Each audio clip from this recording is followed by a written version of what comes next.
নমস্কার, আমি সন্দীপ সাহা মোবাইল পয়েন্টের তরফ থেকে। আজ 1/11/2025 বহু প্রতীক্ষার অবসান হতে চলেছে।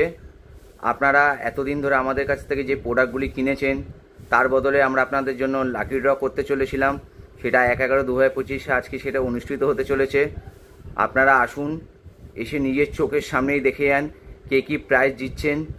আজ সন্ধ্যে 8 ঘটিকায় আমরা আপনাদের জন্য এই লাকি ড্রয়ের অনুষ্ঠান করতে চলেছি। তাহলে আপনারা সবাই মিলে আসুন, আজকের দিনটাকে স্মরণীয় করে রাখতে সবাই মিলে এসে লাইভ দেখুন কিভাবে আমরা আপনাদের জন্য লাকি ড্রটা অনুষ্ঠান করতে চলেছি। আপনারা জানেন হয়তো ফার্স্ট প্রাইজ আমরা বলেছিলাম স্মার্ট টিভি, সেটা আমরা দিতে চলেছি। সেকেন্ড প্রাইজ বলেছিলাম আপনাদেরকে স্মার্টফোন, সেটাও দিতে চলেছি। থার্ড প্রাইজ বলেছিলাম ইন্ডাকশান, সেটাও দিতে চলেছি, প্লাস কিপ্যাড মোবাইল। নমস্কার।